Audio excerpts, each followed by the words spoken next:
Tapi kalau yang domba itu nggak masalah kalau gigi depannya apa? Sudah poil ya Pak nggih. Nah, itu enggak apa-apa. Itu walaupun umurnya 1 tahun. Enggak boleh di bawah 1 tahun. Kalau sudah 1 tahun atau lebih dari 1 tahun, kemudian udah keluar, udah poil ya bahasanya ya Pak. Nah itu nggak apa-apa. Ya silakan dipakai. Kalau itu kalau apa? Kalau domba. Ya. Adapun kalau sapi, onta itu memang harus sudah tepat segitu. Gitu. Sampai sini.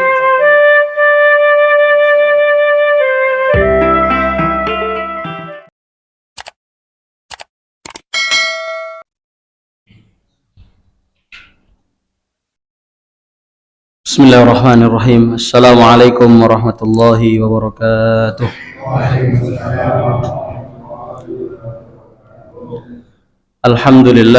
Alhamdulillahi ala ihsanih wa syukru lahu ala taufiqihi wa amtinanih. Asyhadu an la ilaha illallah wahdahu la syarika lah wa asyhadu anna Muhammadan abduhu wa rasuluh. Allahumma 'allimna ma yanfa'una wanfa'na bima 'allamtana.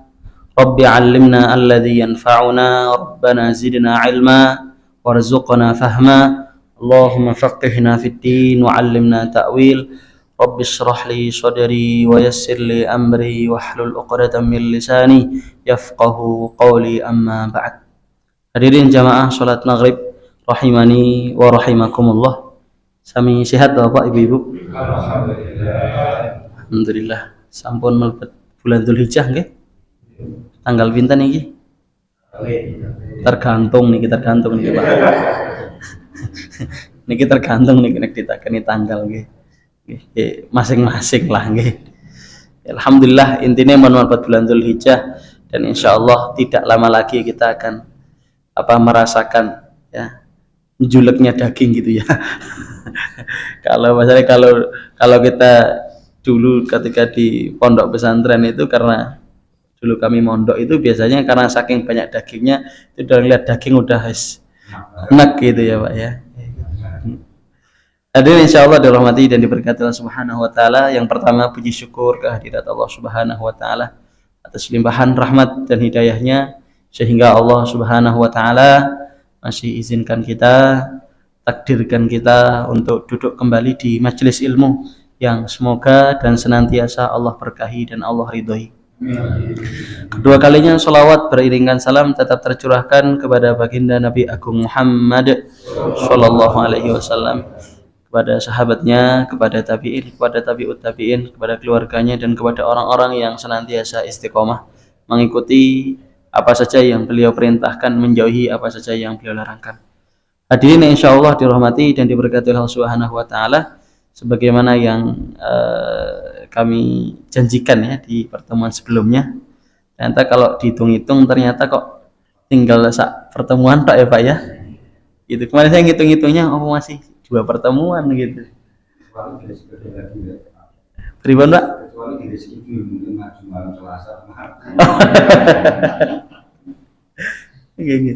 Jadi insyaallah dirahmati dan diberkati Allah Subhanahu wa taala. Tapi memang karena walaupun pertemuan tinggal sekali, insyaallah nanti ya kita ambil saja hal-hal yang penting gitu ya, hal-hal yang penting walaupun tidak bisa kita mengambil secara keseluruhan, minimal sudah terlempar tanggung jawab kita.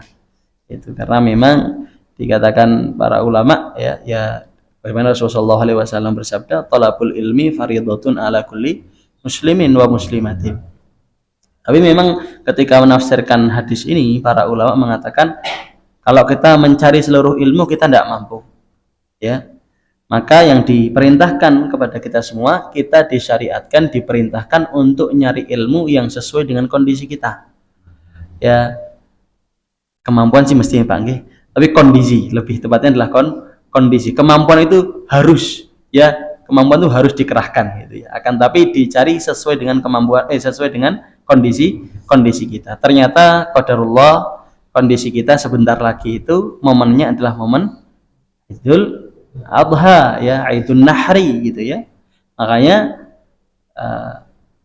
ketika ada momen namanya Idul Adha, wajib bagi setiap muslim untuk mencari ilmu yang berkenaan dengan Idul Adha walaupun tidak apa namanya, mengetahui secara keseluruhan, minimal ya kita sebagian mengetahui, minimal lagi lumayanlah buang tanggungan.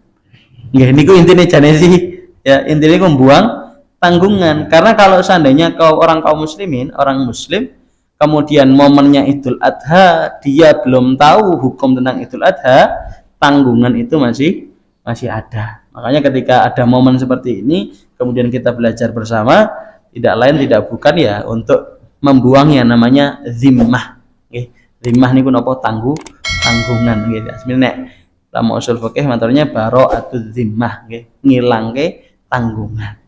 Hadirin insyaallah dirahmati dan diberkati oleh Allah Subhanahu wa taala. Maka dengan itu insyaallah kita akan membahas, walaupun di judulnya tadi sampaikan berapa 20 permasalahan ya. Kita di satu masjid lagi ngaji ini juga 20 permasalahan berkenaan tentang apa? Idul Adha itu ternyata baru 5. Padahal pertemuan tinggal sekali lagi gitu. Ya, artinya ada 20 permasalahan yang mungkin lebih enteng ya, lebih enteng untuk Bapak Ibu bisa pahami karena nggak terlalu susah-susah. Yang penting secara umum saja, secara umum. Hadirin insyaallah dirahmati dan diberkati oleh Allah Subhanahu wa taala. Permasalahan ini saya ambil dari kitab guru kami ya, Dr. Labib Najib, yang dimana alhamdulillah atas izin Allah Subhanahu wa taala saya ngaji fikih juga dari tangan beliau, dan kitab yang membahas tentang ahkamul udhiyah, yang membahas tentang kurban, idul kurban, juga saya ngambil dari lisan beliau. Jadi ini ibaratnya nggih saking gurune kula saking sanes kula. Jadi ini kitabnya memang bentuknya bahasa Arab semua, Pak. Ini bentuknya bahasa Arab semua dan beliau meringkas bentuknya dalam keadaan bahasa Arab semua. Nah, ini bahasa Arab semua. Iya, kita apa namanya, ambil yang simpel-simpel aja ya, Pak ya. Yang gampang-gampang saja. Hadirin insyaallah dirahmati dan diberkati oleh Allah Subhanahu wa taala. Yang pertama, bismillahirrahmanirrahim. Ya. Kita akan membahas yang berkenaan tentang apa sih yang dimaksud dengan udhiyah. Ya. Udhiyah napa kurban?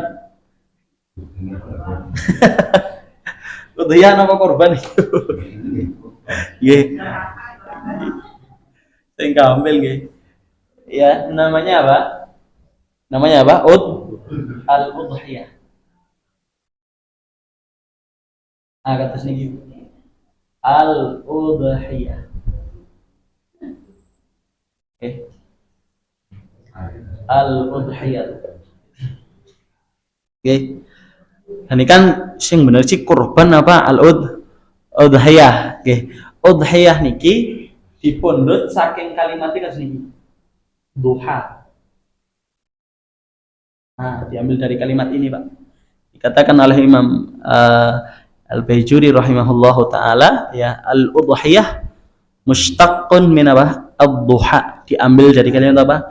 Duha. Duha, salat duha itu ya. Duha ya. Di udhiyah itu diambil dari kalimat ad-duha. Dikatakan dalam Hasyiah Baijuri karangannya Imam Baijuri. Nah, kemudian apa sih sebenarnya pengertian dengan apa? Udhiyah. Kalau kita membahas kalimatnya memang jelimet nggih Pak nggih. Gampil mawon nggih. Kita mau membahas apa sih makna udhiyah.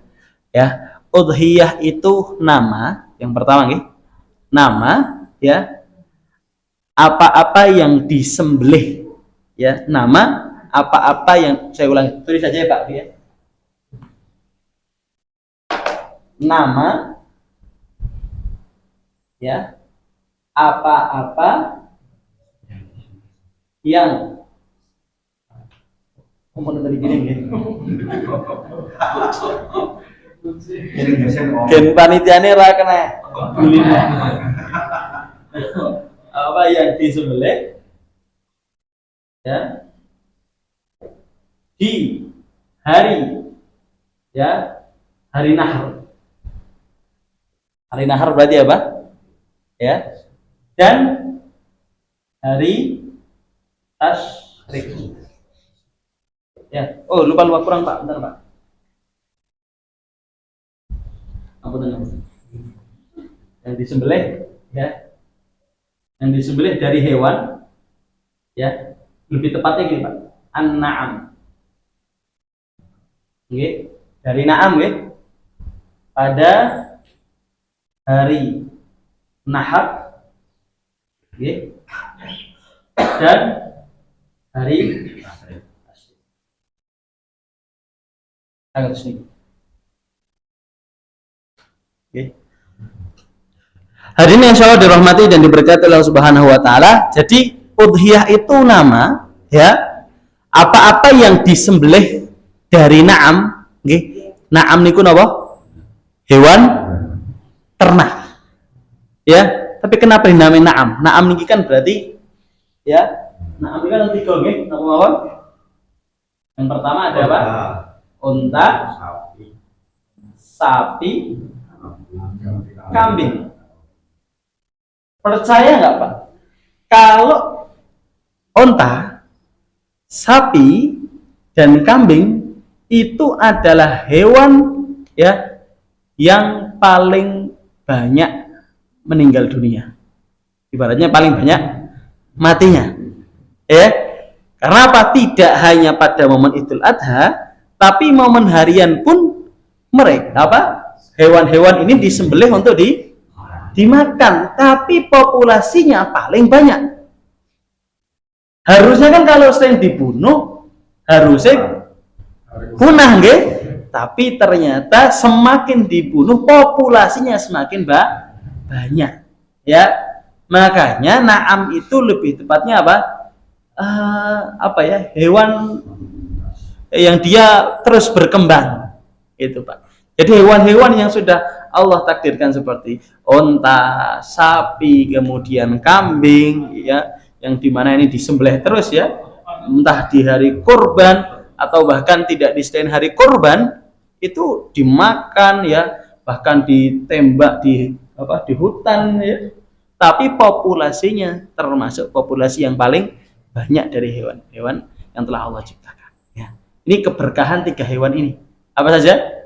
Unta, sapi, kambing. Nah, apa pengertian udhiyah? Udhiyah itu nama, ya, untuk apa-apa yang disembelih, ya, dari hewan, ya, pada hari nahar.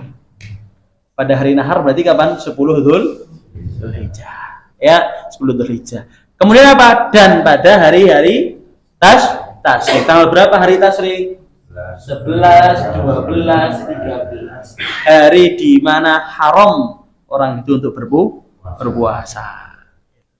Salah satu hari-hari yang haram berpuasa salah satunya apa? Hari tasyrik, ya, termasuk juga di Idul Fitri juga diharamkan untuk berpuasa. Hari yang insyaallah dirahmati dan diberkati Allah Subhanahu wa taala. Ini pengertian. Ya, kayak sebagaimana kita sampaikan, apa sih air misalkan cetakan merica, ya, air yang terbentuk seperti gelas, kemudian itu, ya, pengertian saja. Jadi apa pengertian udhiyah? Udhiyah itu adalah apa? Nama, ya, untuk apa-apa yang disembelih, ya, dari hewan, ya, na'am, ya. Kemudian apa? Di hari nahar, ya, dan pada hari-hari tasyrik. Ya, ini pengertian awal, ya. Ini udhiyah. Makanya yang masyhur di kalangan ulama bukan, ya, kurban, tapi udhiyah, dengan alasan-alasan yang begitu banyak nanti disampaikan oleh Imam Al-Baijuri rahimahullahu taala dalam hasyiahnya. Cuman nggak akan kita sebutkan, tambah mumet, ya Pak, ya. Yang penting gampang saja. Yang kedua, permasalahan kedua, ya, apa dalilnya kalau seandainya udhiyah ini memang diperintahkan sebagaimana Allah Subhanahu wa taala berfirman, kata Allah Subhanahu wa taala, fasholli li rabbika wanhar. Maknanya apa? Kita melakukan ibadah itu ada landasannya. Ya, landasannya apa? Ada dalilnya. Ya, harus ada dalilnya, walaupun tafsirannya setiap ulama beda. Akan tetapi ketika kita beribadah pastikan ada landasan dalilnya. Ya, pastikan ada dalilnya, terkhusus apalagi di permasalahan iman, di permasalahan beriman kepada Allah Subhanahu wa taala. Sebagaimana pernah kita sampaikan bahwasanya fa inna imanal muqallid, ya, wa in kana sahihan indana, ya, lakin yakunu athima bitarkil istidlal. Dikatakan apa? Mungkin, ya, sesungguhnya imannya orang yang muqallid ya kita, ya. Imannya muqallid, kita beriman sama Allah, mengimani Rasul, mengimani malaikat, mengimani kitab Al-Qur'an, ya. Kemudian kalau seandainya menurut para ulama Hanafi itu menurut kami sahih, menurut kami benar, ya seorang iman ya Pak, seorang yang beriman walaupun dia muqallid. Akan tapi lakin yakunu athima bitarkil istidlal. Akan tetapi dia berdosa dikarenakan meninggalkan mencari dalil. Maknanya apa? Bahwa kita hidup itu dengan dalil walaupun ngerumus sepisan ora kudu hafal. Ya, kayak tadi misalkan apa dalil apa? Misalkan udhiyah nggih. Apa dalil udhiyah wis tau krungu fasholli li rabbika wanhar. Walaupun makin jenengan medal saking masjid mboten hafal, mboten napa-napa. Nggih, mangke ditakoni anake pas lagi ngerjakan PR niki wonten PR saking guru. Niki dalil saking udhiyah sih napa? Lah mbake klalen nggih. Oh, bal nang musola ya sih apal. Tapi apa minimal jenengan sudah tahu. Kenapa? Muqallid benar. Tapi kalau kita meninggalkan namanya istidlal ini maksudnya mencari nggih. Istidlal itu mencari dalil, maka apa? Yakunu athimah. Dia berdosa. Makanya minimal seorang muslim ketika dia belajar misalnya apa kok salat? Yo Allah Subhanahu wa taala berfirman ya aqimus sholat. Sudah, walaupun nanti jangan nggak apal wes apa-apa. Ya, minimal sudah pernah tahu, pernah dengar udah. Jadi ketika ditanya kenapa sholat? Oke, nah dalile, tapi nyong kalen. Nah, itu udah mending. Ya, dan itu sudah menggugurkan kewajiban. Daripada ketika ditanya, kok ngapa sholat? Nyong melu-melu tok kae. Ya, alasin sholat yang waktu nyontak melu-melu.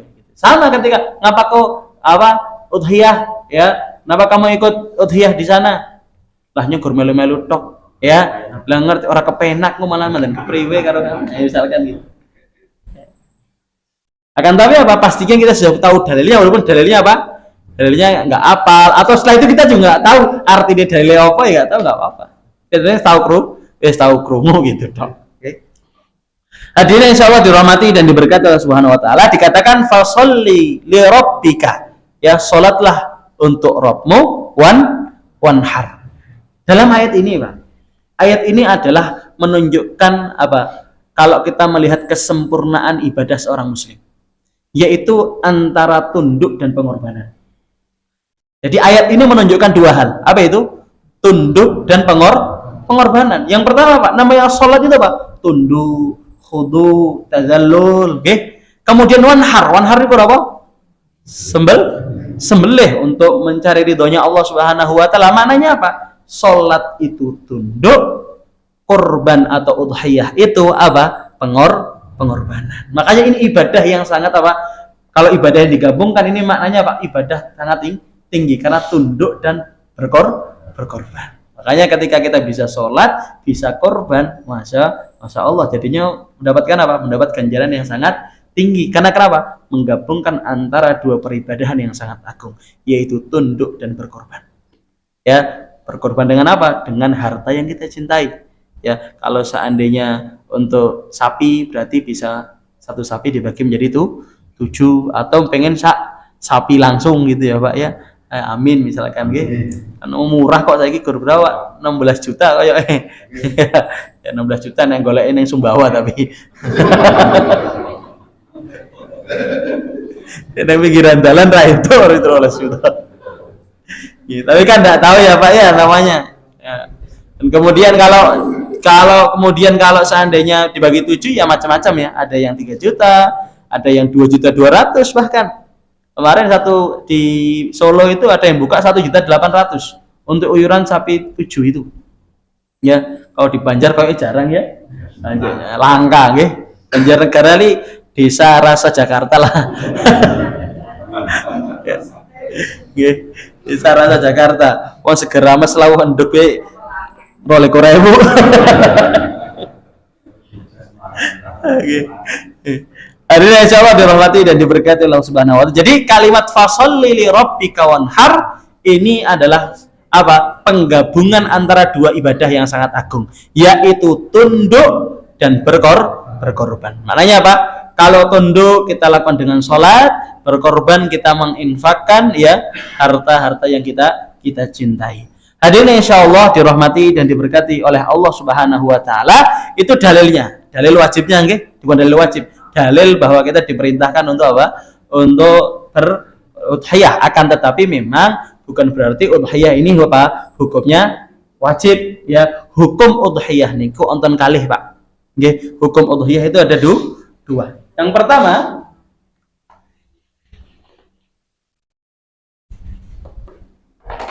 Hukum udhiyah yang pertama adalah sunnah aini sama sunnah kifai namanya, Pak.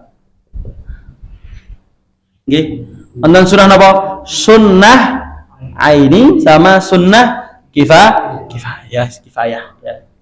Ada dua sunnah. Jadi tadi udah ya, pengertian sudah, dalil perintahnya sudah. Jadi makanya kalau yang nanti diberikan kesempatan memiliki harta yang lebih, monggo ya, monggo. Ternyata kalau kita lihat di desa-desa itu banyak sekali orang-orang ngumpul ke 1.000 setahun.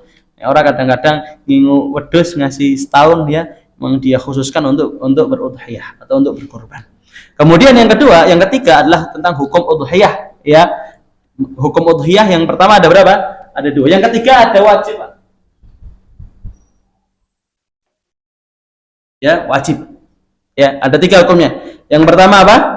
Sunnah ainin sama sunnah kifayah sama sunnah apa? Sama wajib. Sunnah ain yang seperti apa? Kalau dia sendirian. Ya, sunnah ain itu kalau misalnya dia hidup sendirian untuk pribadi. Untuk pribadi kita itu sunnah ain. Tapi kalau seandainya kita tinggal di satu keluarga, di dalam rumah misalkan satu rumah, kemudian di satu rumah itu sudah ada istri, sudah ada anak, sudah ada ibu dan lain sebagainya, maka hukumnya jadi sunnah kifayah. Ya, jadi kalau sunnah ain itu untuk pribadi kita, kalau sunnah kifayah itu untuk satu rumah. Jadi kalau seandainya ini masjid ini rumah, ya, misalkan bapaknya Pak Kamal misalkan, okay? Ya sudah cukup Pak Kamal saja, kewajiban yang lain sudah gugur. Kalau keluarga yang lain mau ikut boleh apa tidak? Boleh, ya boleh. Ya, akan tetapi ketika Pak Kamal sudah mengeluarkan uang untuk berudhiyah, untuk berkorban, maka bagi keluarganya itu sudah gugur. Itu yang kedua. Jadi sunnah ain itu untuk pribadi, adapun sunnah kifai itu untuk apa? Untuk keluarga satu rumah, yang tinggal satu rumah. Kemudian yang ketiga, wajib. Ya, wajib. Kapan berkorban itu wajib? Ya, kalau seandainya itu untuk bernazar. Ya, seandainya kita nazar berkorban, nyong nazar tahun ngarep garep korban, atau seandainya nyong nazar nek nyong oleh kiai nyong berkorban misalkan, ya, maka wajib ya baginya untuk apa? Melaksanakan namanya berkorban. Misalkan korbannya berapa? 1 sapi langsung, ya wajib 1 sapi, dan tidak boleh dimakan untuk dirinya dan keluarganya. Ya. Jadi itu kalau apa? Kalau nazar. Jadi kalau nazar itu apa? Tidak boleh dimakan. Jadi semuanya harus diinfakkan ya. Tidak boleh dimakan dan tidak boleh dimakan untuk keluarganya. Seluruhnya diinfakkan. Sampai sini bisa dipahami, Pak, Bu? Oke. Lah adapun kalau yang sunnah ini sunnah kifai boleh. Ya, tetap boleh apa? Boleh dimakan, tapi tidak boleh berapa? Lebih dari berapa? Sepertiga. Ya, sepertiga. Sampai sini bisa dipahami, Pak, Bu? Oke? Oke, insyaallah. Selanjutnya, Pak, Bu. Ya, selanjutnya ya hukum yang keempat nih. Berarti kan sudah pengertiannya sudah, kemudian dalilnya sudah, kemudian hukum korban sudah ya. Cuman ada hukum korban, memang hukum korban itu memang harusnya per individu, ya, tidak boleh dengan atas nama jama'i. Begitu juga nggak boleh atas nama keluarga. Ya harus atas nama satu orang. Misalkan Pak Kamal yang mengeluarkan, ya namanya Pak Kamal. Ya, nggak boleh keluarga Pak Kamal, nggak boleh. Harus cuman Pak Kamal saja. Akan tetapi nanti baru namanya tasyrikus tsawab. Tasyrikus tsawab itu apa? Menggabungkan pahala. Makanya sakit ditambahin ahl. Tinggal ditambahin Kamal dan keluarga bisa. Ya, akan tapi tepatnya untuk ngasihkan korbannya bilang saja atas nama Pak Kamal. Gitu. Ya, bukan atas nama keluarganya Pak Kamal. Gitu. Setelah itu nanti baru namanya tasyrikus tsawab, yaitu bareng-bareng ya keluarga ini apa? Dan untuk pahalanya yang yang dimana Pak Kamal itu memberikan korban kepada panitia. Namanya tasyrikus tsawab. Tasyrikus tsawab itu gabung ke pahala gitu. Oke. Habis ini dipahami Pak Bu. Oke. Kemudian yang keempat, gimana Pak? itu ada syaratnya untuk ikrar juga? Oh, enggak ada. Yang penting apa namanya keluarga dikasih tahu. Keluarga dikasih tahu. Itu keluarga dikasih tahu bahwasanya saya sudah menyerahkan daging kurban atas nama saya. Itu atas nama saya. Nanti tinggal yang lain tinggal ya meniatkan saja, meniatkan gitu saja. Tapi tidak boleh dengan atas nama khusus langsung satu keluarga atau satu atas nama satu perusahaan. Nah, itu tidak boleh. Ya, harus satu. Ya, harus satu. Itu. Jadi tinggal kasih tahu keluarga-keluarga yang lain saja, tinggal ngasih tahu. Adapun untuk meniatkannya memang niatkan khusus satu orang saja. Kemudian Pak Bu, ya, selanjutnya adalah berkenaan tentang jenis yang dikorbankan. Ya, jenis yang dikorbankan ada 4. Yang pertama unta. Ya, yang pertama unta. Yang kedua adalah sapi. Yang kedua adalah sapi. Yang ketiga adalah kambing. Hanya saja kambing ini terbagi jadi 2. Ada yang domba, ada yang satunya apa jenenge Pak? Apa ya, kambing Jawa apa ya? Kambing Jawa lah ya. Mana gitu. Karena memang kambing Jawa ini modelnya memang banyak, Pak. Ya, memang banyak. Ada yang namanya domba karena memang kalau kita lebih yang kalau kita biasanya dulu waktu di Sudan itu Pak, ada yang modelnya kambing Jawa. Cuman kambing Jawa yang ada dulu waktu kami di Sudan itu kambing Jawanya nggak disembelih. Tapi katanya dagingnya nggak enak gitu. Itu yang kambing Jawa kan, yang kambing Jawa yang di pasar-pasar itu Pak. Jadi di sana itu dibebaskan karena makan sampah, makan itu. Orang sana pada nggak suka makan daging kambing yang sering kita makan itu. Lah, adanya di sana itu doan sama mais. Ya, mais itu ini Pak, doan ada, mais ada. Jadi kalau mais itu nanti buntutnya gini Pak. Nah gini Pak. Jadi isinya buntut ini Pak, gajah semua. Sebetulnya isinya gajah semua. Ya. Itu namanya biasanya doan apa ya kalau nggak salah. Apa mais namanya kalau nggak salah, kalau mais. Ada juga namanya doan. Tapi kalau yang kambing Jawa itu juga kurang paham ya jenisnya apa, karena memang jenis kambing terlalu banyak hari ini. Ya akan tawan dan sebagainya. Akan tapi memang dikelompokkan hanya 2 saja. Yang gembel sama yang domba ya. Yang domba sama yang modelnya kayak kambing Jawa itu. Ya. Bas gitu, oke. Jadi insya Allah dirahmati dan diberkati oleh Allah Subhanahu Wa Taala. Ya. Jadi ada 4 tadi yang badanah ya, kalau bahasa Arabnya badanah itu unta, bakor itu sapi, ya, doan itu ya kambing gembel, ya, kambing gembel, kemudian mais ya, itu yang kambing yang model Jawa, ya, itu 4. Kemudian kalau memang untuk kalau kita mau pribadi, misalkan kita mengeluarkan hewan kurban pribadi ya, dan kita mampu, itu lebih baik adalah 1 unta. Ya, jadi kita mampu gitu ya, seorang miliarder dan lain sebagainya, kita punya uang yang lebih baik adalah dengan badanah. Itu satu unta. Kalau yang nomor 2, kalau kita nggak pengen unta, yang kedua adalah sapi. Baru yang ketiga apa? Kambing. Ya. Itu kalau kita pribadi, kalau kita mampu. Ya. Kalau memang kalau seandainya kita mampunya itu tidak mampu dengan sapi ya, kalau kita pribadi bagusnya langsung ke kambing ya, kambing. Kemudian yang terakhir memang kalau kita tidak mampu, tidak bisa kambing, terakhir ukuran paling terakhir memang dengan yang sapi dibagi 7 itu. Jadi sapi dibagi 7 itu adalah keafdolannya nomor terakhir Pak. Aneh gue. Ya, keafdalannya nomor terakhir. Memang ukurannya bahkan di atasnya kambing dulu. Atasnya kambing dulu. Kenapa lebih aman sih sampai siji tapi atas nama kita? Gitu kan?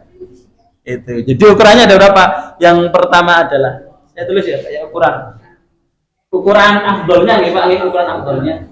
Mungkin nanti di tahun depan Bapak bisa sengaja ngumpul kayak gitu ya. Yang pertama ukurannya adalah unta kalau bisa. Kedua sapi.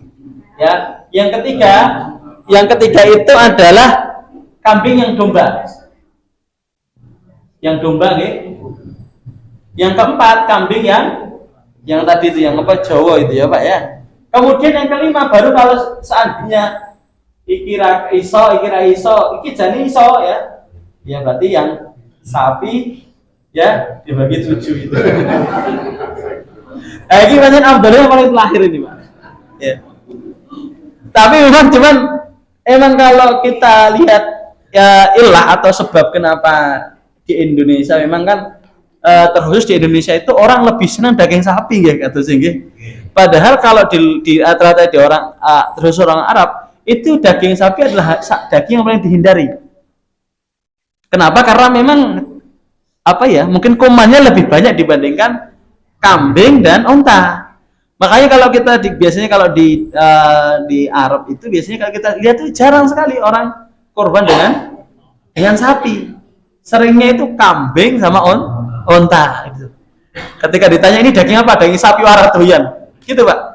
Tapi kalau daging unta, daging kambing mereka mau. Tapi kalau daging sapi itu tidak ada yang mau. Makanya sapi di sana itu rata-rata kurus Pak. Kurus kecil. Ya kurus kecil. Ya kurus kecil. Dan ternyata orang Arab itu ya hampir tiap hari makan daging tapi sehat. Karena untuk makan daging sapi. Dagingnya daging kambing, daging yang di mana emang disukai sama Rasul. Ya. Harusnya darah tinggi, gitu. Tapi memang kalau nggak tahu ya daging kambing sih dengan kambing sana kenapa agak beda. Kambing sana itu Pak, ya. Yang pertama nyembelihnya itu gampang. Kita kalau nyembelih gini Pak. Jadi nanti mata tinggal. Jadi cukup satu orang. Kalau nyembelih apa namanya maiz atau do'an itu cuma gini tok Pak. Jadi ini kepala udah kayak Rasul itu kalau nyembelihnya gini tok. Ini kalau dalam hadis itu apa namanya bagian mata yang dulu dipakai dengan apa? Telinga, kemudian kakinya ninjek ini tok. Bagian antara rahang dengan apa? Kaki yang satu dengan kaki yang lain itu loh Pak. Itu bagian atas punggung. Udah seret gitu tok. Beda udah. Itu. Ya, neng kene kayak meh mata ini mau. Ya, memang di hadis Nabi Muhammad SAW seperti itu ketika apa namanya dikatakan annahu doha bi kabsyaini amlahaini aqranain itu di situ disampaikan cara Rasul nyembelihnya juga. Ya. Cara nyembelihnya, kemudian cara bagaimana baca doanya apa saja itu disampaikan di situ. Jadi hadirin insyaallah dirahmati dan diberkati Allah Subhanahu wa taala. Jadi tadi ya, jadi berkenaan tentang keafdolan kalau kita memang mampu, pribadi kita mampu, yang pertama adalah unta, yang kedua apa? Sapi, ya satu sapi maksudnya ya, bukan patungan pitu itu. Ya, kemudian kambing yang domba dulu, kemudian kambing yang Jawa, kemudian yang kelima yang terakhir adalah apa?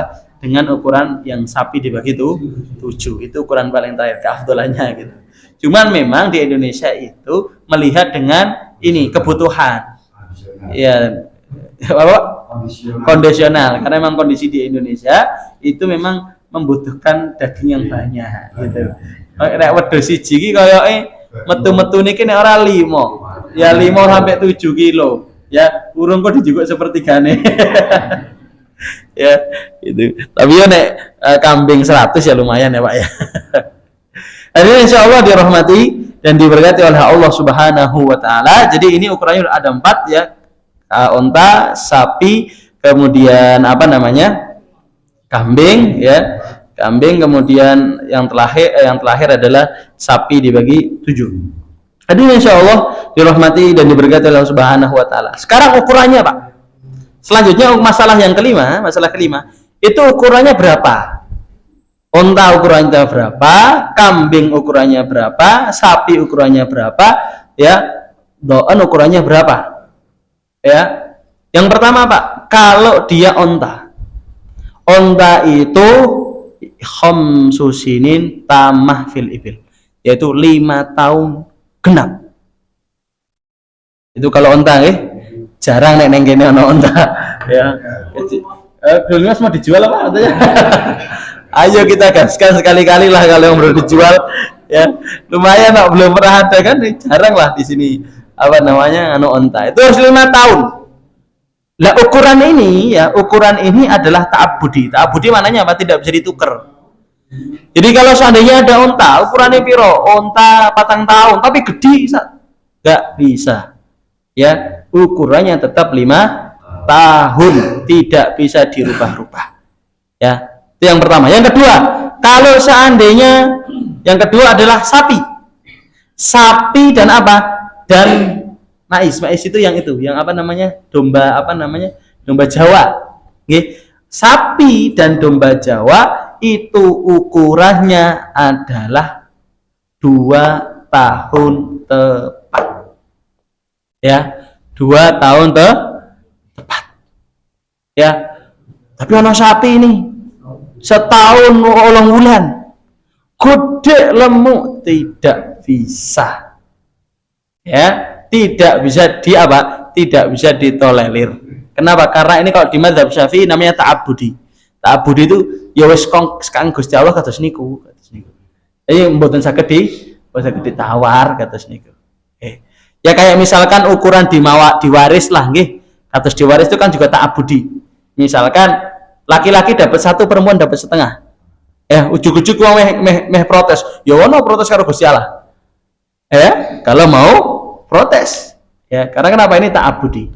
Ta'abudi ya tinggal kita ngibadahnya saja seperti itu, udah ketentuan dari Allah. Kemarin ada yang tanya, Ustadz kalau seandainya 2 tahun kurang Ustadz. Kurang berapa? Kurang 2 bulan. Tapi lemu banget Ustadz sapinya. Enggak bisa. Enggak bisa. Itu di mazhab Syafi'i sih. Ya, kalau di mazhab lain wallahu a'lam. Ya. Karena kemarin terjadi itu ada sapi 1 tahun 2 bulan kalau nggak salah. Wis kadung dituku. Kalau nggak salah ada beli 3 itu. Ada salah satu desa yang tempat kami ngisi di sana. Ustadz kita sudah beli sapi. Berapa? 3 Ustadz. Umurnya berapa? 1 tahun 2 bulan semua. Walah. Ya murah lagi. Murah gede gitu ya. Murah gede. Ya terus gimana? Tukarkan. Ya tukarkan. Oh malah rasah malah kayak nyembelih daging tok jadinya. Ya Rasito. Oh tuh ya. Jam berapa sudah? Ya. Hah? Oke, tanya dengan kalau ini yang tahu ininya ya, yang tahu pengembalanya. Ya, pengembalanya tanya saja, Pak. Ya, pengembalanya tanya saja. Ya. Kalau giginya saya kurang paham juga sih, Pak, kalau saya. Makanya harus ditanya. Biasanya kalau waktu itu kita nyari, kalau biasanya saya belinya di petani. Kalau kita seringnya beli di petani langsung, kemudian kita tanya, Pak ini umur udah berapa? Oh iya, saya belinya umurnya dulu sekian, ya. Kemudian saya pelihara sekian. Gitu. Oh berarti sekian, berarti sudah masuk kita beli. Gitu. Iya, minimal 2 tahun. Minimal 2 tahun tepat. Gitu. Maksudnya artinya 2 tahun tepat gitu. Lebih nggak apa-apa, kurang jangan. Minimal ya. Minimal 2 tahun. Minimal 2 tahun, tinggal nanti cari yang selain 2 tahun. Berarti kalau di atas 2 tahun enggak apa-apa. Di atas 2 tahun. Itu untuk apa? Untuk domba ya, untuk apa? Untuk yang kambing, sapi sama kambing. Kambing yang Jawa. Tapi kalau yang domba itu enggak masalah kalau gigi depannya apa? Sudah poil ya Pak nggih. Nah, itu enggak apa-apa. Itu walaupun umurnya 1 tahun. Enggak boleh di bawah 1 tahun. Kalau sudah 1 tahun atau lebih dari 1 tahun, kemudian udah keluar, udah poil ya bahasanya ya Pak. Nah, itu enggak apa-apa. Ya silakan dipakai. Kalau itu kalau apa? Kalau domba. Ya, adapun kalau sapi, onta itu memang harus sudah tepat segitu. Gitu. Sampai sini bisa dipahami Pak, oke? Oke. Lanjut ya Pak. Lanjut ya. Udah bisa. Keenam Pak, nomor 6. Permasalahan yang keenam. Kapan? Ya. Hewan yang dikorbankan itu disembelih. Ya, kapan hewan korban itu disembelih? Disembelihnya ya itu setelah apa? Terbitnya matahari. Terbitnya matahari kan pas sholat. Boleh enggak pas sholat disembelih? Kalau sholat dulu Pak. Loh, sholat ki sunnah apa, Pak? Kayak kewajiban. Oke. Nggak ada sebelum sholat. Oke. Yang diperbolehkan adalah setelah apa? Muncul apa terbitnya matahari dengan ukuran sholat. Dan ukuran sholat bagaimana? Misalkan nih terbitnya matahari, kemudian ukurannya apa? Kalau seandainya kita sholat 2 rakaat, khutbah dengan 2 khutbah ya, itu ukurannya berapa menit itu Pak? Berarti setelah 40 menit itu ya? Berapa 40 menit? Berarti setelah terbitnya matahari 45 menit baru disitu boleh disembelih. Gitu. Jadi bukan langsung terbitnya matahari langsung, tapi ukurannya apa? Terbitnya matahari ya, kemudian dengan ukuran tadi yaitu khutbah Jumat dua khutbah kemudian sholat ya, tapi dengan sholat yang ringan, tapi nggak sampai lah kalau khutbahnya ringan. Mungkin kalau khutbahnya ringan, sholatnya ringan ya, bacanya trikul misalkan. Ya makanya Allahu Akbar, Allahu Akbar, Allahu Akbar juga kan, qul huwallahu ahad ya kan, ngelesi misalkan. Ya mungkin bisa kalau ini dikatakan di sini ya qadra rak'ataini wa khutbataini khafifan. Jadi dengan ukuran apa? 2 rakaat ya, 2 rakaat sholat 2 rakaat dengan ukuran 2 khutbah, khutbah pertama, khutbah kedua ya. Karena khutbah Idul Fitri Idul Adha itu kan kayak itu khutbah Jumat ya. Kemudian khafifat dalam arti apa? Yang ringan. Kalau ringan mungkin ya nggak sampai 45 menit mungkin ya. Mungkin setengah jam ya. Misalkan kalau khutbah Idul Fitri kan innal hamdalillah yang wajibat saja misalkan. Innal hamdalillah nahmadu wa nasta'inu wa nastaghfiruh qala Allah taala itu kan. Fasholli li rabbika wanhar ya. Wal asri innal insana lafi astagfirullahaladzim itu misalkan. Selesai langsung khutbah kedua, mungkin hanya di angka mungkin 20 sampai 30 menit. Ya, jadi ba'da tulu isyamsi dengan ukuran apa? Dengan ukuran tadi. Jadi bukan langsung tulu isyamsi enggak. Tapi dengan ukurannya apa? Ukuran sholat 2 rakaat dan khutbah Jumat yang ringan. Ya, misalkan kalau gampangnya gini, Pak. Sekarang terbitnya matahari jam berapa, Pak? Misalkan, Pak. 41 ya? Jam berapa? Jam 5 apa jam 6? Jam 5 ya? 05 berapa, Pak? 05.40 misalkan ya? 05.40 nggih. 05.40. Nggih, kantun ditambahi kawan 40 menit lagi. Berarti berapa? 06 berapa? Tambahi 30 menit. Hah? 20. Ini ditambah berapa menit tadi? Iki 80 iki ya. 80 menit lah. Misalkan 30 menit saja, berarti 30 menit berarti 10 ya. 10. Sudah. Walaupun nanti ketika jam 6.10 ini sudah sholat. Ya, kita nyembelih boleh. Ya. Kita nyembelih boleh. Ya. Kita nyembelih boleh. Karena misalkan ada orang sholat Idul Fitri. Sholat Idul Fitrinya sendiri, boleh nggak? Boleh saja, biar nanti misalkan yang biar nanti pas orang-orang yang kerja selanjutnya sudah siap makan misalkan. Ya kan? Bisa saja. Ya, langsung nanti orang langsung yang petugas khususnya jam 6 ini sudah sholat sendiri, ya. Kemudian orang-orang yang pada sholat, misal 6.10 baru mulai sholat, udah sembelih boleh. Ya, nanti biar tim masaknya segera masak nanti untuk makan misalkan. Ya. Bila khusus misalkan. Sampai sini dipahami, Pak? Ya. Kemudian tapi afdolnya itu ini mulainya afdolnya utamanya adalah sampai apa? Matahari itu sampai tepat di atas kita. Ya qadra rumhin itu berarti ya sekitar di atas jam tujuan lah, di atas jam tujuan itu. Ya, di atas jam tujuan. Ya. Kemudian selanjutnya ya, setelah kita tahu permulaannya, kemudian afdolnya ya, dan diperbolehkan ya, itu nyembelihnya apa? Tidak di hari nahar saja, boleh ditakhirkan sampai hari tasyrik ya, atau disembelihnya di malam hari ya. Kalau dengan nyembelihnya di malam hari, kata para ulama apa? Itu makruh. Ya, kalau bisa nyembelihnya ya di pagi hari saja. Ya, di pagi hari saja.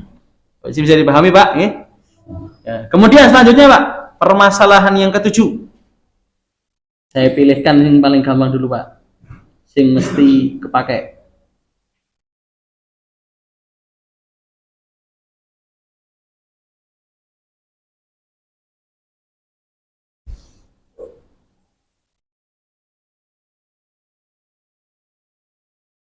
Masya Allah.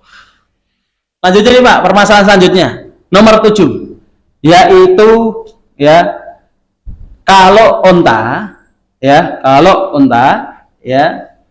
itu hampir mirip dengan sapi, itu boleh berapa? Dibagi menjadi 7 ya, dibagi menjadi 7. Walaupun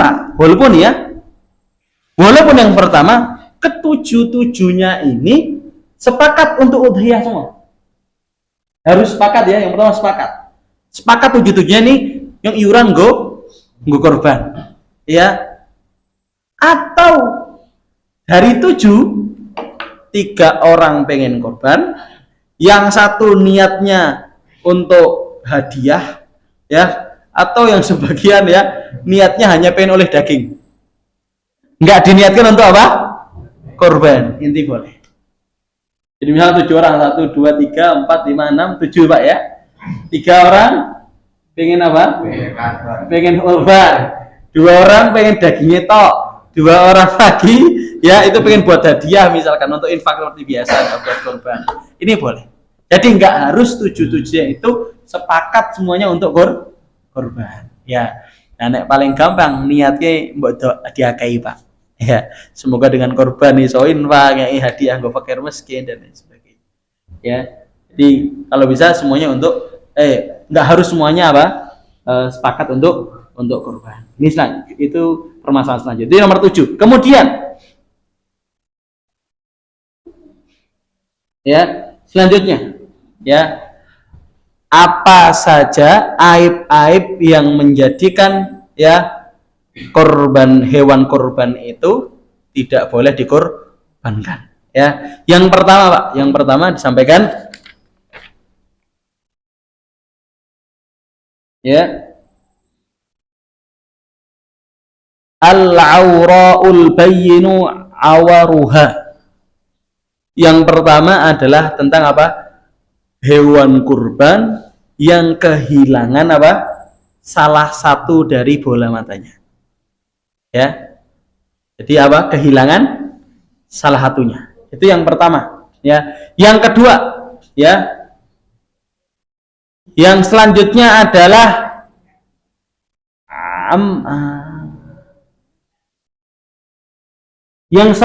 adalah yang kehilangan seluruh pandangannya. Ya. Jadi misalkan ada hewan yang buta, ini juga tidak boleh. Ya, ini nggak boleh.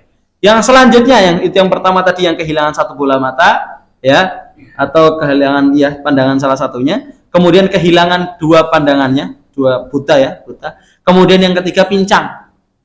Ya, pincang juga tidak boleh dia apa? Tidak boleh untuk korban. Kita baca dulu Pak, ini apa? Al-arja'ul bayyin ar-rajuha.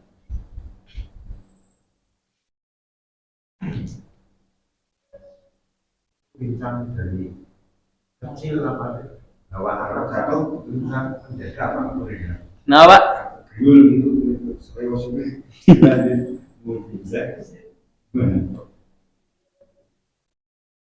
pincang berarti. oh.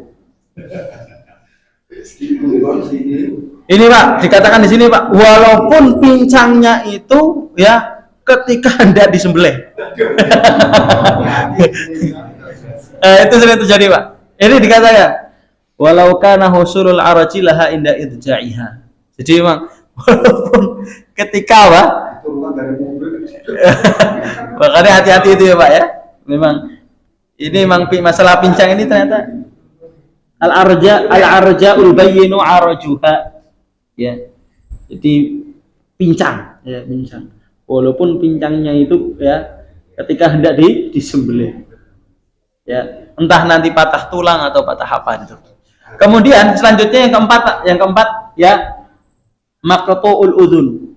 Niki Pak, ya. Hilang apa? Hilang telinga. Ya, hilang telinga. Tapi kalau kehilangan ini, kalau di Arab Pak, ngetos bola itu tempat kantong kemih yang kambing itu, yang bola dari kemaluannya itu dipotong. Ya, ternyata kalau di daerah sana, daerah Timur Tengah itu, kambing-kambing bagian tempat yang dirinya itu dipotong. Ya, ini ternyata ini tetap diperbolehkan. Kenapa? Ternyata resepnya orang Arab itu dipotong dua telurnya itu menjadikan kambing itu gemuk. Ya, nah makanya ya kebiri, dikebiri. Ya, nah itu kita ketemukan itu waktu tahun kemarin kita nyari kambing, ada kambing Ethiopia sama kambing Yaman. Ini kambing Ethiopia ya kambing-kambing Jawa itu Pak.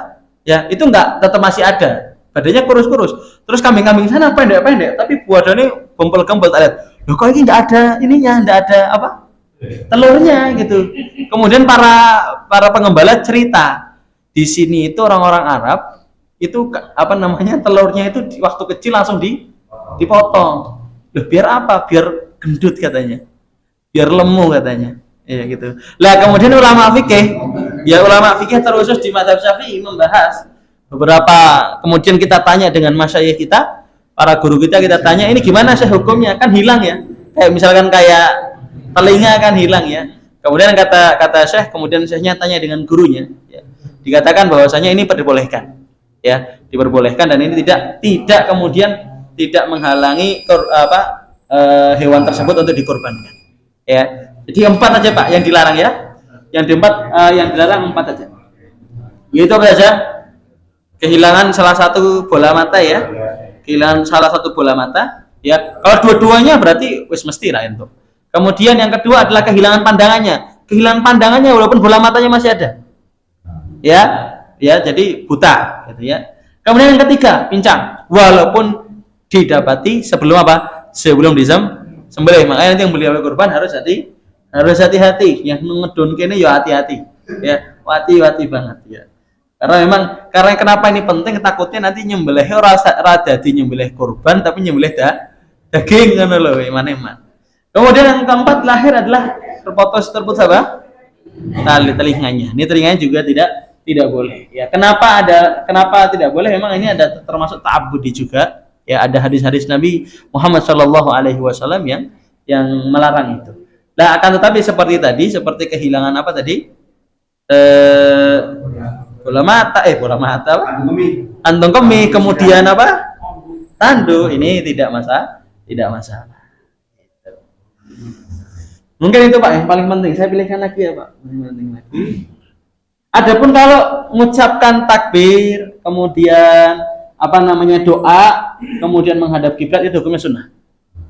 Ya, mau takbir ya Allahu Akbar, Allahu Akbar, Allahu Akbar. Bismillahirrahmanirrahim. Allahumma sholli wa sallim ala sayyidina Muhammad wa ala ali sayyidina Muhammad. Kemudian doa Allahumma hadza minka wa ilaika taqabbal hadza. Misalkan gitu. Ya itu sunnah saja. Ya, kalau seandainya nggak baca doa, itu jadi kurban atau tidak? Tetap jadi kurban. Kan hukumnya sunnah. Ya, kemudian termasuk apa? Menghadap kiblat juga sama. Itu hukumnya sunnah. Jadi kalau mau tetap menghadap sunnah ya nggak apa-apa, dapat pahala. Nggak ngadap kiblat juga nggak apa-apa. Tetap menjadi hewan kurban. Kemudian tak carikan pilihan yang paling gampang Pak. Sing masih bermanfaat.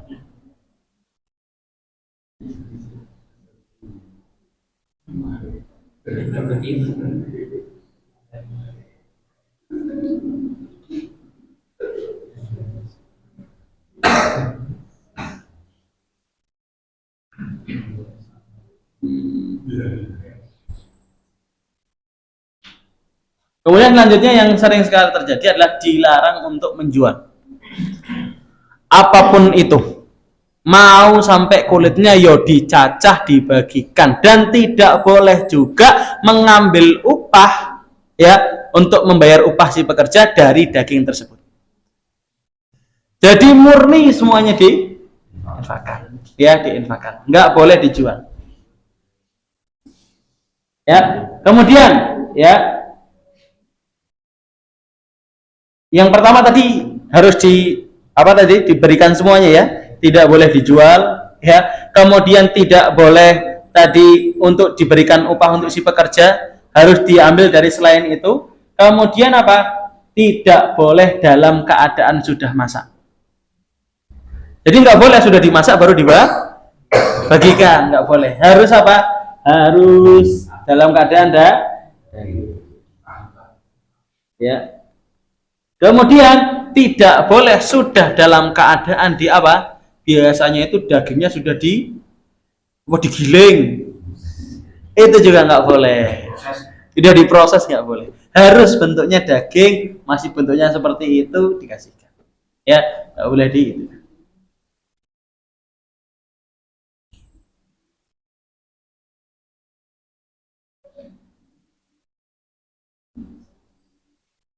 Mungkin itu Pak, ya bisa kita sampaikan, ya. Mungkin kalau ada yang ditanyakan lah saya carikan di sini kalau memang ada. Ya karena memang masalahnya banyak sekali. Allah alam bisa. Monggo Pak. Itu berlakunya penyembelihan tadi kan waktu terbit matahari setelah kira-kira sholat Jumat selesai. Sama. Nah, kalau hari tasyrik juga begitu. Hari tasyrik yang penting tidak di malam hari. Jadi habis subuh pada subuh. Jadi toluk itu maknanya ketika mulai di hari nahri itu. Ya, adapun di hari-hari lain ya dari subuh langsung disembelih juga nggak masalah. Terus yang tadinya lagi, tempat saya itu kerja memang nggak diupahi gede itu, tapi kan relawan gitu, istilahnya relawan. Tapi nanti ya kita kasih makan, kita kasih jadi ya kasih daging ya, karena kita kasihkan fasilitas ya kayak minum apa dan rokok dan sebagainya. Tapi ketika selesai itu dikasih itu, tapi bukan niatnya ngopain itu gimana? Niatnya apa tuh Pak? Ya, pokoknya dibagiin aja yang dicatat ke situ kita kasih semua sih gitu. Oh maksudnya tambahan gitu? Iya, jadi dari warga kan warga itu disuruh kerja semua, gitu. Jadi dia dapat ikut kerja di situ, tapi bukan upahnya gitu, tapi yang tampil di situ kita kasih semua, jadi dapatnya banyak gitu. Jadi kita nggak nyewa tenaga untuk bayar kerjaan itu. Berarti ngambil dagingnya dari mana itu Pak? Dari situ itu? Iya. Ngambil dari situ ya. Tapi niatnya bukan untuk bukan upah ya? Soalnya kan dagingnya, oh iya iya. Maaf ya Pak, itu kan dagingnya sepertiga Ustaz. Nah, kan sebagian dagingnya yang pertiga mungkin ya. Oh gini, mungkin konsepnya mungkin tidak ini, gampangnya berarti setelah nanti dibagikan ya sepertiganya kan mungkin teman-teman yang korban ini ngumpul ke lagi, berarti kan memang bukan jatahnya di situ, memang jatahnya dari sudah balik ke masing-masing, baru setelah itu dikeluarkan dikasihkan. Itu nggak apa-apa. Jadinya memang langsung dari si korban, bukan kemudian dari itu kemudian dicomot-comot memang sengaja buat bayar, bukan. Ya, kalau bisa memang tadi dari yang misalkan yang dapat korban atau yang sudah kebagi dagingnya, minta nambahilah tak gar pengawai maning sing wis kerja. Ya berarti kan maknanya dia ngasih dari mana? Dari jatahnya dia, bukan memang dari hewan kurbannya kemudian diambil. Yang jadi masalah itu dari hewan kurban kemudian diambil di dalam hewan kurban itu. Jadi akhirnya yang harusnya ke fakir miskin sudah kebagi, akhirnya karena untuk membayar ini akhirnya kan kurang gitu. Kalau bisa memang sudah dibagikan dulu ke setiap individu, baru setiap individu ayo nyang karep nambahi kah ngowai kae melas banget wis kerja kesel-kesel kae. Itu nggak apa-apa. Tapi kalau langsung dibagi langsung dari hewan kurbannya belum dibagi terus sebagian langsung go bayar pekerja misalkan berapa, misalkan keluar 1 kintal ya, yang 20 kilo go pekerja lah, ini nggak boleh. Ya, harus sudah dibagikan dulu ke setiap individu. Gitu. Karena juga kalau di sini apa yang coba korban itu kita tambah biaya lagi. Ah ya gitu. Di luar ada sapi, kita ada biaya untuk tadi itu perawatan dan sebagainya ya. Enggak. Rokok, makan, minum itu dari khususnya orang pengobat. Tidak ambil dari yang lain. Ya memang seringnya seperti itu sih. Kita memang sepertinya kalau biasanya kita Nah, ada yang nitip lewat kita tuh biasanya ini tambahin Pak sekalian uang apa namanya? Uang operasional. Mungkin nanti rokok, kemudian makan yang bekerja dan lain sebagainya. Kita mengambil dari dagingnya korban. Mungkin jual kepala, jual kulit. Itu. Dari itu jadi kita kalau kulit Pak Ustadz tempat saya itu nggak dipotong-potong, dikasihkan ke penerima itu warga. Jadi yang di situ siapa yang mau menerima, katakanlah kulit itu bisa jadi cuma dibagi 20 orang, tidak merata semua, karena belum tentu waktu pengalaman yang sudah dipotong kecil-kecil kulitnya dibuang Pak, bermanfaat lagi itu. Jadi akhirnya saya pernah ikut kajian yang maaf itu dari masyarakat, ditawarkan ya siapa yang mau merawat atau mau masak itu. Soalnya kalau mungkin masak sekian kan tanggung. Jadi akhirnya kulit itu dibagi siapa yang mau masak gitu. Jadi pasti dimasak gitu. Yang penting intinya itu daging, kulit dan tulang dan lain sebagainya tidak dijual. Adapun kemudian kalau sudah dibagikan, ya ada yang mau, ada yang tidak, itu urusan lain. Ya intinya memang dibagikan. Entah dibagikannya dengan dicacah, kemudian bagian cuma dipotong besar-besar kemudian dibagikan, itu enggak ada masalah. Intinya semuanya sudah dibagikan. Itu. Ya, tapi jangan dijual. Jenis kelamin hewan kurban tadi boleh? Oh ya, ya. Adapun jenis kelamin, ya jenis kelamin itu mau laki-laki perempuan tidak masalah. Ya. Dan nanti kalau seandainya di dalam apa jenis di dalamnya misalnya bagusnya laki-laki, itu bagusnya laki-laki, jantan. Kalau perempuan, ya nggak masalah juga, ya nggak masalah juga. Dan kalau seandainya nanti di dalam perempuan juga ada anaknya juga langsung ikut hukum ibunya. Jadi kalau misalkan kita beli sapi, jebule sapi meteng gitu ya, kemudian disembelih, ya sudah, dia ngikuti hukum ibunya. Ya ibunya disembelih korban, ya anaknya juga mati gitu. Jadi untuk kelamin itu laki-laki perempuan tidak masalah, tapi afdolnya laki-laki. Ya. Ada lagi Pak? Monggo. Nggih, monggo Bu. Waalaikumsalam warahmatullahi.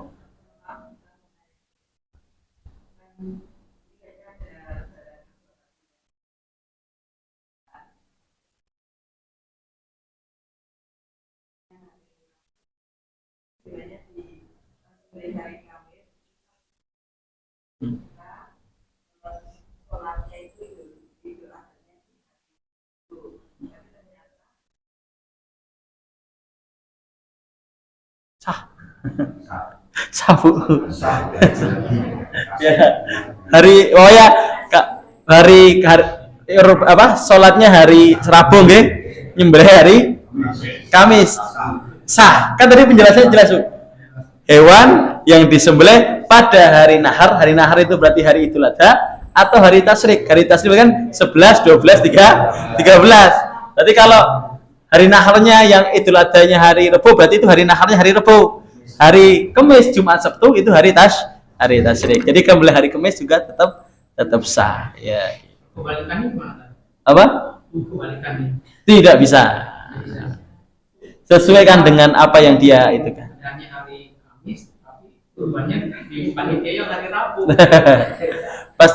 pastikan apa namanya sholatnya ya, dalam arti sholatnya kita kalau kita hari Rebo berarti itunya hari ya. Sementing nyembelih Pak, sholat ini ora Pak salah.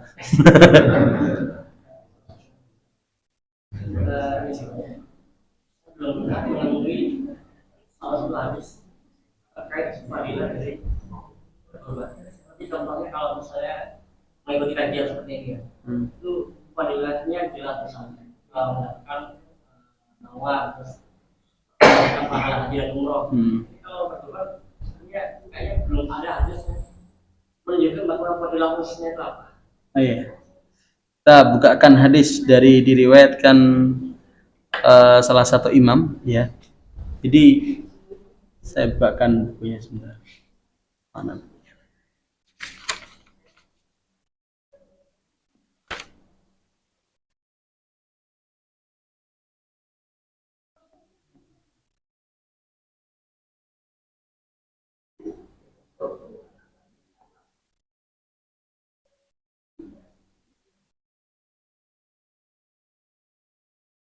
Ini sholatnya dikarikan nggak apa ya Pak? Nggak apa-apa. Yang penting sabar.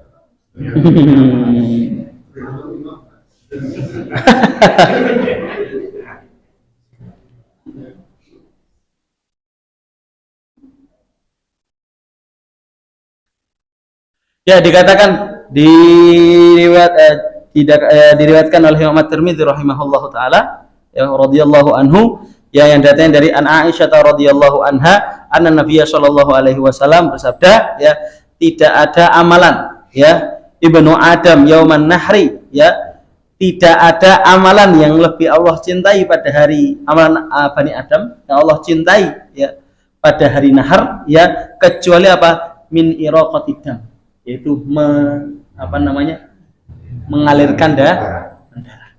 Ya, kenapa? Karena nanti ya innaha la ta'ti yaumal qiyamah biquruniha wa adlafiha ya. Nanti ketika hari kiamat datang ya, tadi yang telah kita korbankan itu datang kepada kita semua. Ya, menjadi saksi di hadapan Allah Subhanahu wa taala bahwasanya kita telah pernah mengorbankan apa yang telah kita cintai untuk Allah Subhanahu. Jadi ini salah satu fadilahnya ya. Salah satu fadilahnya tidak ada amalan ya yang Allah cintai pada hari nahar kecuali apa? Iraqatid dam. Itu apa? Mengalirkan darah. Dan maksud mengalirkan darah itu apa? Yaitu menyembelih hewan kurban ya. Fadilahnya ya apa? Allah cinta dengan itu gitu ya. Allah cinta dengan itu. Itu Mas. Wallahu a'lam. Ya. Di Imam At-Tirmidzi ya, nanti kalau dicari bisa insyaallah sekarang di Google banyak. Ini kalau ini saya ngambil dari kitab Hasyiah Baijuri ya. Ada lagi monggo lahir cukup Pak? Nggih monggo Pak. Kalau tanggal 11 nih sampai 13 itu hari Tasrik Nggih. diharapkan untuk puasa ya. Kalau untuk puasa bidnya apa 2 hari apa? Oh ya, puasa 15 apa 14? berarti kan puasa itu hari tanggal berapa? 13, 14, 15 nggih. Berarti apa? Tinggal diundurkan tambah berapa? Sehari. Berarti 14, 15, 16 gitu. Kenapa? Karena memang sesuatu kalau di mazhab Syafi'i, ini di mazhab Syafi'i, tidak tahu di mazhab lain, sesuatu yang sunnah itu boleh diqadha. Yaitu nanti puasa Yaumul Bid ya, Yaumul Bid sama satu lagi Yaumul yang tanggal 28, 29, 30 ya. Kalau Yaumul Bid ya, Yaumul Bid ya. Jadi kalau di mazhab Syafi'i itu ada 2 puasa. Yaitu yang pertama puasa 13, 14, 15, yang satu 28, 29, 30 ya. Jadi memang ada 2, yaitu ketika bulan apa? Purnama, satu lagi pas bulan tenggelam. Nah, itu ada 2. Kalau di mazhab Syafi'i ada 2. Jadi kalau ibu-ibu bapak mau nyari fadilah puasa ya, itu bisa di 6 hari ini, yaitu 13, 14, 15, 28, 29, 30. Tinggal nanti diakhirkan, berarti tinggal diakhirkan 1 hari ya Pak. Gitu. Sudah ya Pak? Nggak ada lagi? Dan insya Allah cukup. Cukup. Ini insya Allah dirahmati dan diberkati Allah Subhanahu Wa Taala, karena memang waktu yang sangat mepet ya. Berarti besok hari Rabu libur ya? Libur ya? Libur. Berarti si lebarannya Rabu apa Kamis? Apa? Nafsi. Oh nafsi nggih. Nafsi biati. Nggih. Penting sholat nggih Bu nggih. Nggih. Nek pancen bingung, aku meh tanggal dina Rebo, dina Kamis ya. Wis rasa sholat wae. Iya, sholat Idul Fitri itu sunnah. Ya, sholat Idul Fitri sunnah, tapi menjalin ukhuwah itu wajib. Ya, jadi ora usah ngributke 29 apa 20 gitu ya. Yang penting sholat. Kok jebule Pak lebih baik lagi ora usah sholat.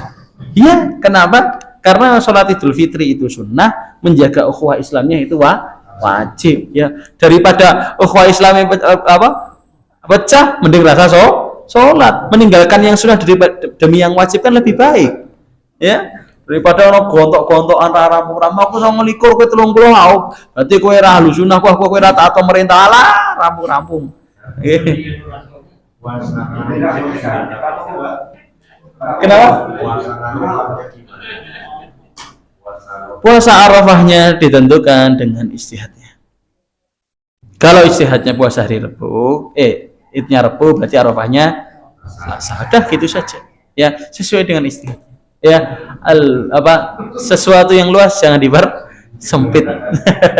Anu gampang ya, gampang.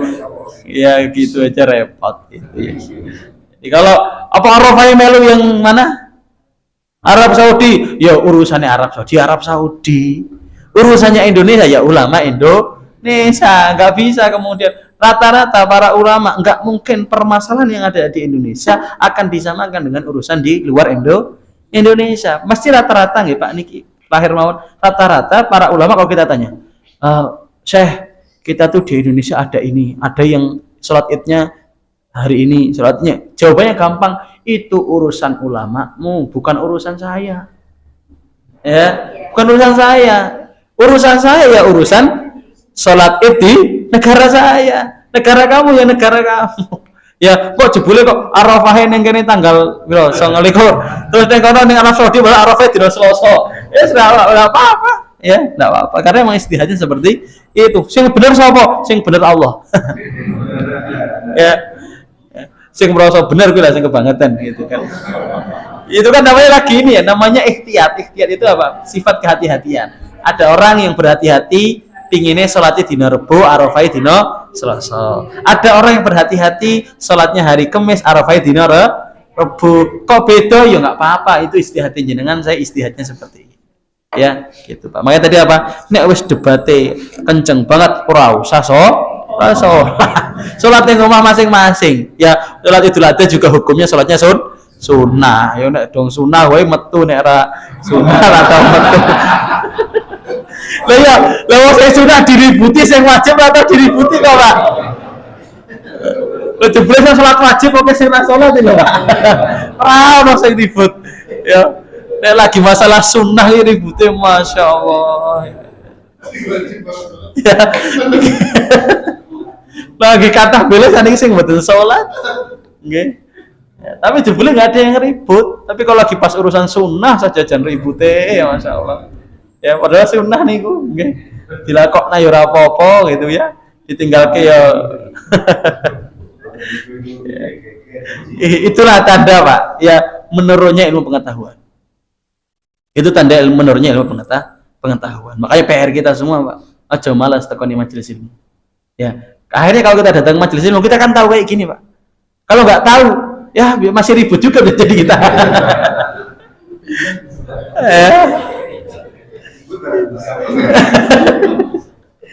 Insyaallah. Barakallahu fikum wallahu a'lam bishawab. Mungkin kami cukup sekian, kalau ada salahnya kami mohon maaf, kalau ada baiknya semua datang dari Allah Subhanahu wa taala. Subhanakallahumma wa bihamdika asyhadu an la ilaha illa anta astaghfiruka wa atubu ilaik. Assalamualaikum warahmatullahi wabarakatuh.